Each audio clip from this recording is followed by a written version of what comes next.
Nothing exciting happens in life if you're not growing, Mark.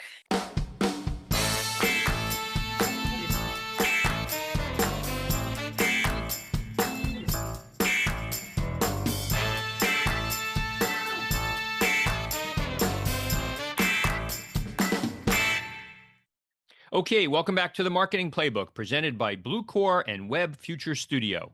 Here you'll take away 3 game-winning marketing plays every episode to take back to your team. I'm your host, Mark Friedman, and my career has been focused on direct-to-consumer marketing, direct mail, physical retail, and digital commerce. This is episode number 114, and my guest is Karen Schmidt. Karen has had an amazing career, having been a consultant with Booz Hamilton and having held roles with American Express and Verizon Media. She's now the CMO of her family's business, Schmidt Bros Cutlery. She shared her career journey and some very interesting insights, especially her 2 out of 3 rule.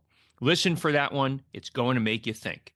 Before you get started, a quick thank you, as always, to Max Brandstetter of the Wow Business Growth Podcast for producing this episode. You can reach him at max@maxpodcasting.com to help bring your podcast to life. Let's open the playbook. Ready, break. Well, hello, everyone. Thank you for joining the Marketing Playbook podcast. Today, I'm joined by Karen Schmidt. Karen is a dynamic, results-driven general manager and marketing executive with over 20 years of experience shaping innovative global marketing programs, scaling revenue, driving strategies, and leading complex business transformations. Karen's experience spans across industries and business stages, spanning Fortune 100 companies, including American Express and Verizon Media, to early-stage small businesses. She's adept at scaling emerging businesses into market leaders with a proven track record in driving profitable results, executing transformative strategies, and inspiring winning teams. Karen is currently a senior brand strategy and marketing consultant, serving as the CMO of Schmidt Bros Cutlery. Karen, welcome to the show. Thank you so much for having me, Mark. It's my pleasure. I was watching you while I was reading the bio, and I wonder what goes through people's heads. They give me the bio, maybe I tweak it a little bit. Makes me wonder, do they think that it's good? Do they think that it's not good, that they should have tweaked it? What was going through your head? What did my face tell you, Mark? I can tell you, I was thinking I need an expert marketer such as yourself to tell me about my bio. And it's also very humbling and embarrassing to hear it. And so you'll tell me at the end of this conversation if those things are true. All right. Well, thanks for joining me. I'm glad that you were able to make some time. When I last saw you about 4 hours ago, you were sitting on the floor at a photo shoot. You had a beanie on your head, and now, although folks won't be able to see, you've kind of cleaned it up a little bit. Such is the nature of running marketing for a smaller brand. You go from an office to a partner to a creative shoot and all back in a day's notice. We start the show trying to get kind of the first story from the guests. Where did you grow up? Something about the upbringing that might have, informed the career that you've had. So I grew up in Potomac, Maryland, right outside of DC. And when I think back to conversations around the dinner table with my family and to where I am now, there are some things that would have led you to believe I would have become an international diplomat. There are others that would have led you to believe God knows where Karen's going to end up. So just to give context to that, my dad is an Israeli engineer, very binary, very black and white thinker, very logic driven.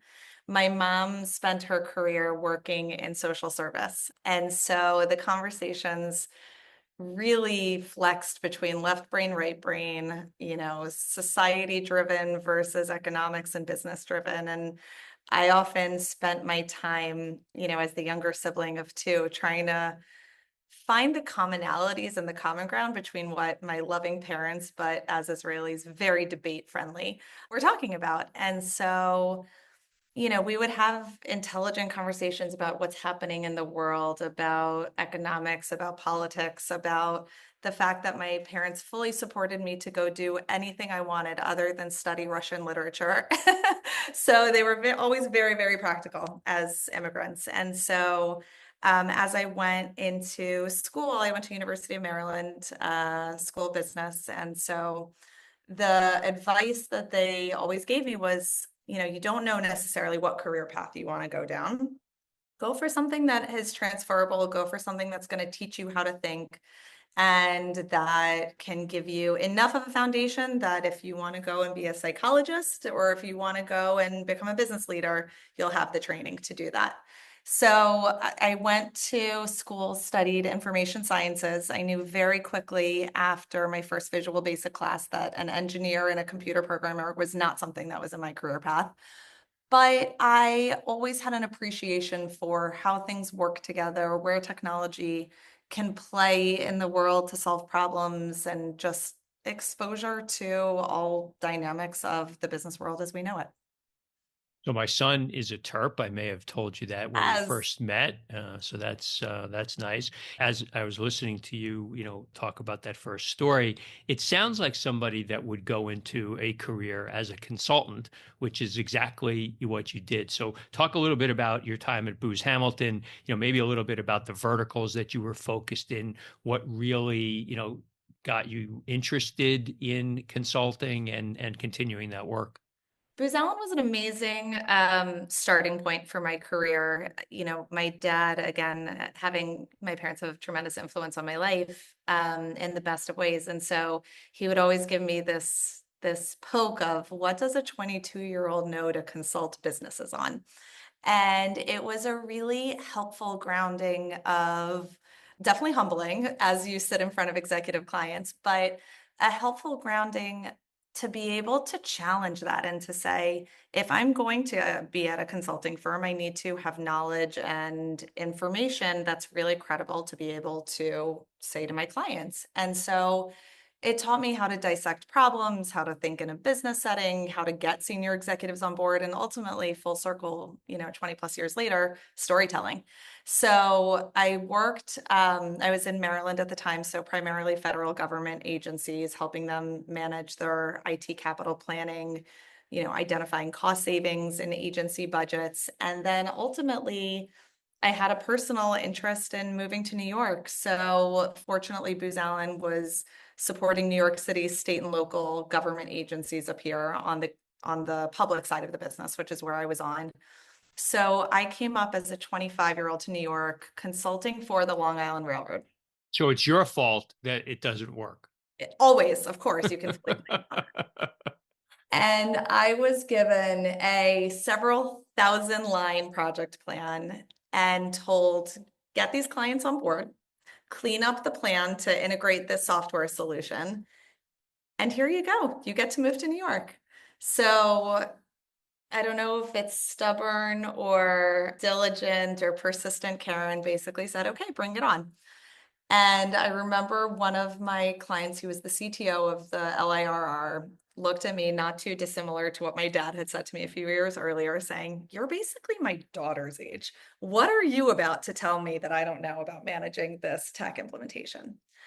And it was another challenge that said, if I'm going to sit here in front of you, I'm going to figure it out together. And the plan may be right, it may not be, but we're going to figure it out together. And I generally like to take that approach in business, whether you're my client, my partner, my agency, my boss, of us going at it together is going to solve the problem faster. And let's push ego aside, let's push age aside, and I am here to make this all work. You want it or not? And so 8 months later, we cleaned up the plan. I realized that my experience in New York working at a state agency an hour outside of the city was not my dream of Manhattan living as I had imagined it. And so, ultimately I ended up transitioning and having an opportunity at American Express, which I know we'll talk about. But the one of the proudest moments was telling that client that I was moving on and him offering to have me stay on the team and asking me if I would be willing to do that. So I think my consulting career started and ending by being told, what do you have to offer? And finding ways to be able to prove it, that I have something that I can bring to the table. That's great. Well, I think I mentioned to you one of the important parts of this show is being able to give the listeners three key takeaways to bring back to their personal or professional lives. And as I'm sitting, and I listen throughout the show, I make my notes of that's a good tidbit, and that's obviously a good one, being persevering and not letting ageism or experience, perhaps a potential lack of experience, get in the way. I had a similar experience when I started my career. I was an auditor with one of the big eight accounting firms. Many people won't know that there were eight That there accounting were eight firms, at big the ones, right?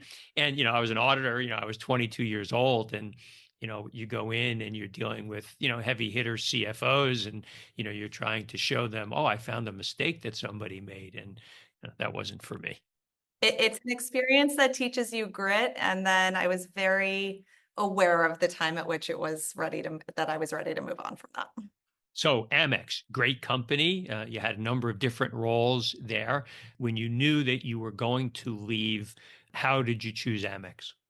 I'm a big believer in network and relationships in all aspects of life. And so a good friend of mine from University of Maryland, who we had consulted together at Booz Allen, had made the transition to Amex a year earlier. And as I was in New York, she knew of my experience and that I was ready to start looking. This was the first time as a professional that I was looking for a new role, which is very different than when you're coming out as a 21-year-old straight from school. And I really respected her perspective and still do. And so when she said there's this role called field strategy and effectiveness, you can come and be a manager on the team, come and interview. It's like, okay, that sounds interesting. I'm not sure that I have any idea what a field strategy and effectiveness manager does, but it's American Express. It's an incredible brand. And so I went through the process. Landing that role and entering Amex was one of the best career moves that I still am thankful for. As it turns out, the role was very similar to a lot of what I was doing at Booz Allen. So the opportunity was to drive change management and training for a large sales and account management organization. Launch new products, teach the field how to sell them, drive change management. And when I think about the experience that I had had at Booz Allen, it was largely driving change management with all of these federal partners and state partners. In addition to that, about year 3 into my time at Booz Allen, I became interested in becoming an adjunct instructor. So learning and development was a big part of Booz Allen's culture, as was American Express. And consultants had the opportunity to become certified as instructors of certain courses. So not knowing what would come of this, if I was going to pivot my career into professional education, or if this was just something that I wanted to do in addition to billable hours, I said, I'm going to go and become a certified adjunct instructor. Go figure. That experience training other consultants positioned me well for this L&D/change management type of role at Amex. So I did that for my first year and a half at Amex. It was an incredible way to learn the sales culture and the way in which the commercial division operated and sold commercial payments into business customers. And Amex is very much a culture of encouraging talent to develop, to get experience in different roles. And so after about a year and a half, there was an opportunity to become the chief of staff for the president of the commercial payments division. And the chief of staff roles at Amex are highly coveted, oftentimes held by former consultants. You're writing a lot of decks, a lot of strategic planning support, a lot of operational support. But I loved a couple things about that were so attractive to me at the time. It was working for a leader who was a former exec from Kraft Foods. And so I thought, if I can learn from this exec who's not only the president of the Americas business, but has 25 plus years of Kraft Foods, that gives such general manager knowledge and skills and experience that I can learn from, that's amazing.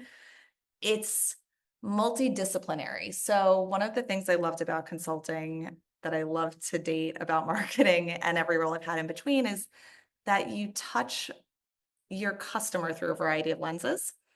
And so I was able to learn P&L management and product and marketing and field and seeing how it all comes together. And so it was truly one of the best roles I've had in my entire career, being in that chief of staff role. So from there, I moved on. I progressed within Amex. We can certainly talk more about that. But That's largely what helped me evolve from a consultant into training and change management into a broader general manager that thinks about all of these different touch points that a customer experiences. You've mentioned change quite a bit. How do you work in an environment to institute change, effectuate change, when the people that you're trying to change either don't want to be changed and or they don't report to you? Leading without influence, it's challenging. I think the culture of the organization that you're trying to drive change through matters tremendously in how open they are to shifting perspectives and mindsets. I think the messaging of are we driving change to drive change's sake, or are we driving change because this is a new strategic opportunity for us to go into, can certainly play a role in that. And I also think that the way in which you go about it matters tremendously. So, if I'm trying to drive change, for example, in having a sales organization launch a new product and sell a new product, I'm going to think about what are the things that that person needs to know in order to be successful. How are their goals aligned? How is their compensation aligned? If I'm trying to get a human to shift their behavior, I have to understand the implications to them and to think about what can I effectuate that is going to influence their excitement about buying into the change. So if I'm asking a salesperson to shift how they sell, I need to think about what are the worries that they're going to have and how do I solve those along the process. I also need to know that it's not going to happen overnight. And so, what are the steps along that change curve to get people aware of it, understanding of it, excited about it, motivated to do it, enabled to do it? And then ultimately, once you have all of those things, not all of them are going to be done the right way the first time. And to know that you're going to have to iterate, and it takes time. It's a lot of psychology, it's a lot of influence, and it's a lot of perseverance. But I think when businesses shift strategies, one of the things that they overlook is how is my end audience, whether that be internal or external, going to respond to this? And use that as part of the starting point rather than the ending point on actually driving whatever you want to drive change for. So you had a number of roles at Amex. Some people are very prescriptive about their career. They kind of, have laid it out. They know that they've done X, then they've done Y, and they see a hole in their career, and then they, seek out something to help them fill in that hole so that they can become more well-rounded. Was that playing into your progression at all at Amex? Yes, and so I would say I looked at my Amex experience as steps to become a general manager and steps to become a CMO. So when you think about all of the experiences I had, whether they were as a manager driving training and sales enablement, as a chief of staff for a global organization, and then ultimately progressing into transforming a digital servicing product. So very similar to what you use to manage your account online, but for commercial clients. And then ultimately going back to sales strategy, compensation, portfolio design, and enablement, all of those roles touch the customer through different lenses. One's a product, one's a marketing campaign, one's a human.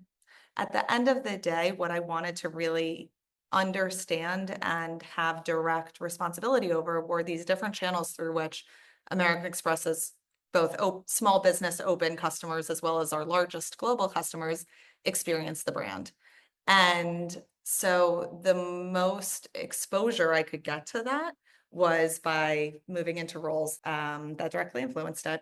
And the second piece of that, and why I say yes and, is because my progression was incremental. So I'm not a big believer, as much as as much as I may have grit, I don't want to throw myself into the deep end. I want to make sure that I'm going to be successful at whatever I commit myself to.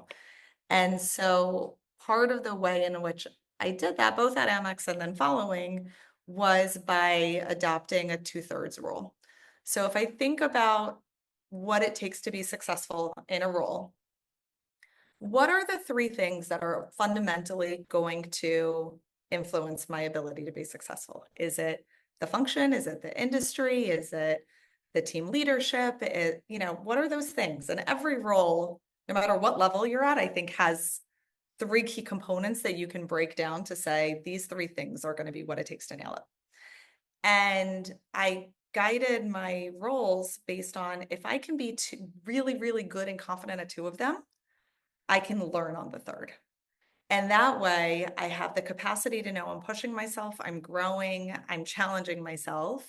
And yet, that's not going to happen overnight. And so I need to know that I can handle two-thirds of this with my eyes closed or some version of that so that I can spend the time and capacity to learn that third piece.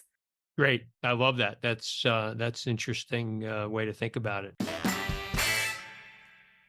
Leading retail brands are seeing 3-year customer retention rates that average 59%, while the industry average is only 22%. What makes the difference? It's a philosophy and framework called customer movement. Customer movement centers your strategy on customers rather than channels. It's the practice of understanding customer value and moving shoppers through the life cycle more often and more efficiently. From unknown visitors to known shoppers, from non buyers to new buyers, from one time buyers to repeat, and re engaging those who threaten to slip through the cracks. Bluecore is the retail marketing technology behind customer movement, working with more than 400 leading retailers and D2C brands such as Gap, Neiman Marcus, Carhartt, and Tapestry. Learn more about customer movement and how to create a more active, profitable customer base at bluecore.com. All this time at Amex, then you decide to go to a little company called Verizon. And so, what was your role there? So Verizon in 2018 had formed a subsidiary called Oath. And Oath was the acquisition and merger and entity created by combining AOL's media properties with Yahoo's media properties and ad tech solutions. And the opportunity was create a brand out of Oath, be a viable competitor to the FANG companies who own the ad tech marketplace, and integrate teams as you do that. And it was an incredible challenge. And I knew that going in. This is a company going through tremendous transition. There are variable perspectives in the market on whether or not it's going to be successful at effectively taking ad dollars from Google, Amazon, and Facebook at the time. And yet it had the backing of Verizon, which gave me confidence in going into a very, very large startup. So it was a really broad team, global remit, which was similar to what I had been running at Amex, except rather than approaching it from the brand side, it was from the ad tech media side of the landscape. And it was super fascinating to me. As I go back to my two-thirds rule, I'd led teams through massive internal transitions and restructuring. And so I felt confident that while that's never easy or clean, it's not my first time doing this. And so I care deeply about teams and giving colleagues the clarity that they need and the focus that they need to do their jobs and not be worried about their jobs. And so I felt confident on that piece. Additionally, as you think about all of these large ad tech and media and tech companies, the large degree in which how they go to market is through not just trade events and experiential, but through sales organizations who are interacting with brands across verticals. And so my experience at Amex, integrating 5 sales teams into one, doing all of the comp planning and the enablement tools that they needed, I felt gave me the confidence there. And yet the ad tech side of the business was new. So it really pushed me in tremendous ways. It opened me to such a different way of thinking than what I had experienced at Amex. And I'm tremendously grateful for that opportunity. And this has all prepared you to be the CMO of a family business. Tell us about Schmidt Cutlery. Nothing exciting happens in life if you're not growing, Mark. Schmidt Brothers Cutlery. So, for those who are not familiar, we are on a mission to sharpen people's passion and excitement to cook and to grill and to do it with really beautiful, amazing tools. So, the company was founded 15 years ago this year by, as you mentioned, family business. So, my husband and his brother launched the brand 15 years ago through wholesale channels. And we are available across about 10,000 retail doors nationwide. We're the fastest growing cutlery brand in the States, and we have a long roadmap ahead of us that we're excited about. Challenges that you face being not necessarily being a family business, but being a business that is growing quickly, wants to grow more quickly? What are some of those challenges?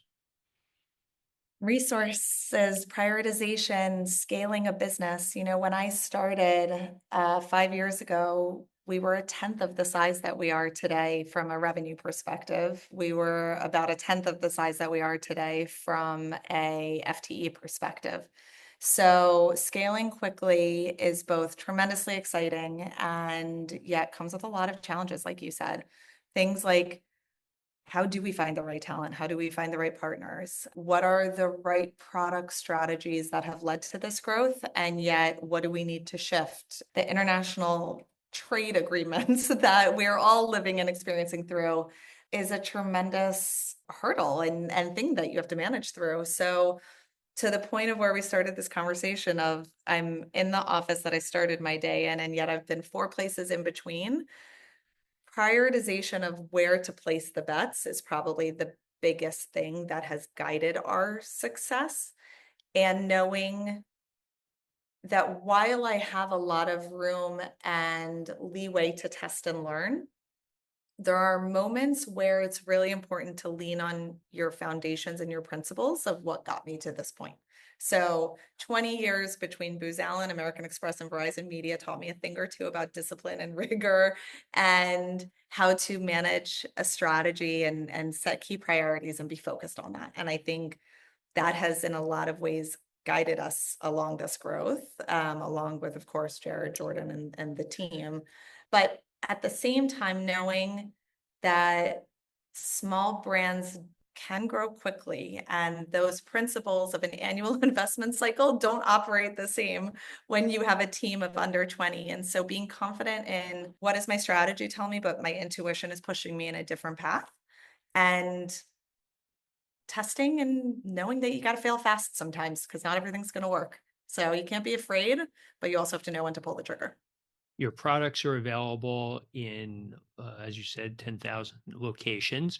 They're available online in physical stores at Amazon, and you have your own D2C website. Let's talk a little bit about that business as a piece of the puzzle. Why does somebody come to your website versus buying products elsewhere, would you say? So it's interesting. We revamped our website in 2020, shortly after I came on. And if you think about 2020, there was another thing in the world that wasn't us revamping our website. The pandemic was illuminating for D2C brands. It was also very illuminating to wholesale brands. And at that time, I would say 99% of our revenue was only available and our products were only available through retail channels. As I came on, you couldn't go into stores. So having a intuitive website that people could navigate and purchase product from and feel confident about understanding who they're buying from was critical. At the same time, we really thought about people are home cooking and they haven't cooked in many, many years. They choose not to. They want to be out dining. And so, how do we bring content and information to the surface that gets them excited about this? So, things like how to take care of your knife. What are the elements that you need to know when you're deciding what knife to buy? Why us versus any other brand that's out there? Those were all really important pieces of content that had previously been underserved. I won't say that's why the business was so small relative to the wholesale channels at that time, but those were important pieces that we thought were really critical to helping customers buy from us direct rather than from our retail partners. And at the same time, if a customer goes to a retail partner because they feel more confident knowing that they have, a brand that they bought at Crate and Barrel or Williams Sonoma, or seeing it and touching it in a store at Target, which, we're now in nationwide, that's great too. So we like to think about our product strategy between wholesale and D2C as if you go into a retail environment, you're going to get a version of Schmidt Brothers that is curated to that retailer. there are different design preferences, there are different material preferences, there are different weights and balances even as you think about knives and as you progress along the culinary, spectrum. A seasoned Michelin chef is going to want a different weight of knife than someone who's picking up a knife for the first time. And we think about where is that customer shopping? And so, how do I make the product at Williams Sonoma different than the product at Target? Not because of quality, we stand behind our sustainable materials and our premium German or Japanese steel, no matter where you're buying. But the product curation is really different in retail than it is on site. And on site, we really just want to be able to present the whole catalog, which can seem cumbersome. And that's some of the work that we're doing is to make the site shopping experience easier. I think we've done a lot to help in that. And I think we have a lot more that we can do. How do you deal in a business that presumably, a customer comes and buys a set of knives, or unless they're a chef and they need a broad array of knives, they're in the market. It's kind of like buying a refrigerator or buying an air conditioner, or, things that you're not in the market for on a regular basis. So the rebuy rate of businesses like that is fairly low. How do you try to stimulate rebuy? And then, frankly, as you and I have talked about, you need to acquire lots of new customers each year. I care deeply about customers who experience the brand, loving the brand, knowing that we do have a lifetime warranty. We stand behind all of our products. And so cutlery is not something that you're going to buy for yourself, nor should you have to every year. So I expect my rebuy rate to be much lower than other industries. That being said, seeing the progression of repeat purchasers is a positive indicator that I look at. Making sure that our repeat customer rate is constantly increasing is something that I look at. Our ratings and reviews, making sure that we are getting those 5-star reviews. And when we don't, understanding what happened from a product perspective, is it a shipping issue or is it a defect that we have to manage? And so we're really diligent about managing that entire customer experience. We had a customer reach out last week where not a warranty issue, but their dog ate the wooden handle of their brand new knife set. And so they sent us a picture. This was a knife series that we don't sell as individual knives. So they reached out to customer service. And so we arranged for them to purchase a replacement of that individual one and sent the customer a dog chew toy along with the knife. So the response obviously got some laughs and some acknowledgement of, the brand move, but those are elements that I think that we can control as a brand in order to drive that rebuy rate as high as we can effectively take it. We operate additionally across a couple categories. We have knife blocks, we have steak knives, we have barbecue tools, we have shears. And so as you think about not only your own culinary experience, whether you need a knife set, steak knives for your dinner table, you like to grill, there's a very passionate grill community that are just backyard barbecue enthusiasts. There are cross-sell opportunities if you look for them. And we care deeply about our packaging and the customer experience. So when you open one of these sets, they're very giftable. And so Father's Day, Memorial Day, the holidays are all really key opportunities for us to look at rebuy within our existing customers. And even if it's not for them, it's for a loved one, and they can feel confident in the brand that they're choosing to gift. Well, I will say the product is great. The packaging is great. And I will say also, I did not know of the brand up until 4 or 5 months ago. You guys are doing a great job. And I know there's a lot more that you want to do, but congratulations on the success you've already had. Much appreciated for all of the advice, Mark. Thank you. Oh, it's my pleasure. I've loved to learn, and I've loved getting to know you too. So, are you an online retailer or brand looking to enhance your product imagery? Look no further than Web Future Studio, your trusted partner for professional image editing services tailored to your needs. At Web Future Studio, we combine expert image editing with a personalized customer approach. We understand the fast paced nature of e commerce, which is why we pride ourselves on delivering top quality images while meeting tight deadlines. Our team is dedicated to bringing value to your brand by perfecting your visuals, from regular product photos to compelling marketing images that captivate your audience.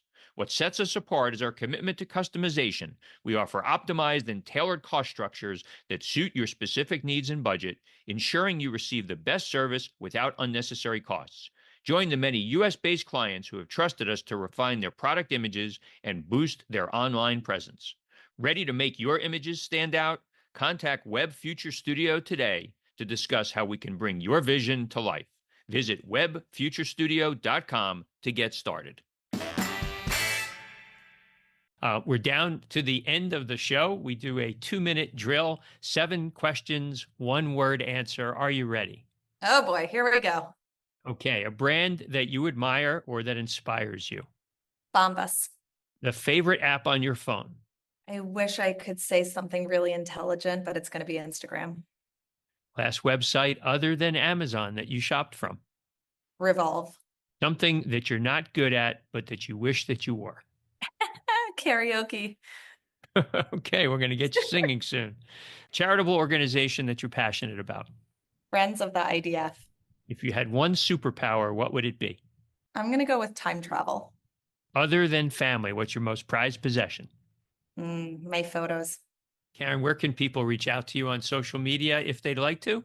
LinkedIn is probably the best. I'm Karen Segev Schmidt, or just Karen Schmidt. You'll find me on LinkedIn. And obviously follow the brand Schmidt Bros on Instagram and Facebook. Yeah, absolutely. Follow good content and lots of, I should have asked this. You are doing a program with a company called Homemade. Why don't you just throw a plug in there for that?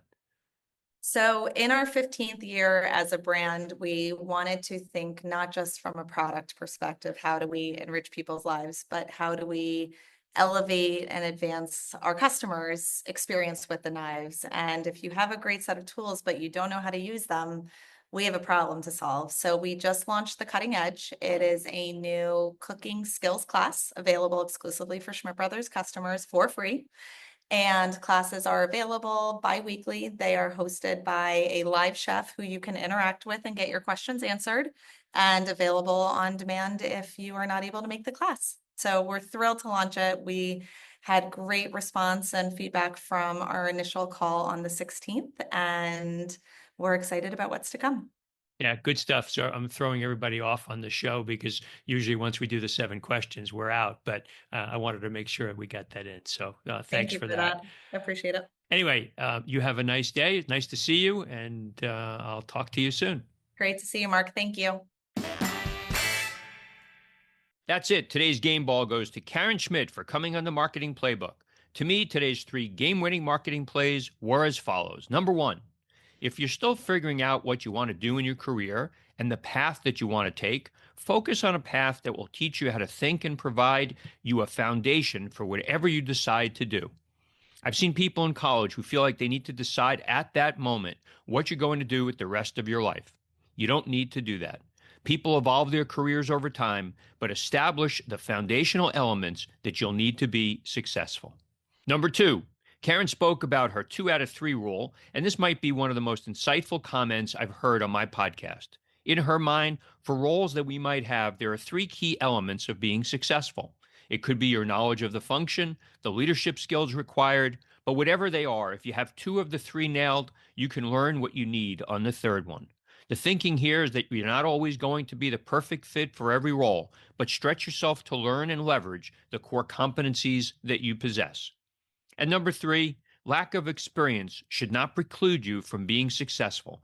Karen spoke about her early days of consulting with Booz Hamilton and how she went into that role with almost no experience, but an attitude that collaboration and perseverance, you can overcome a lack of experience.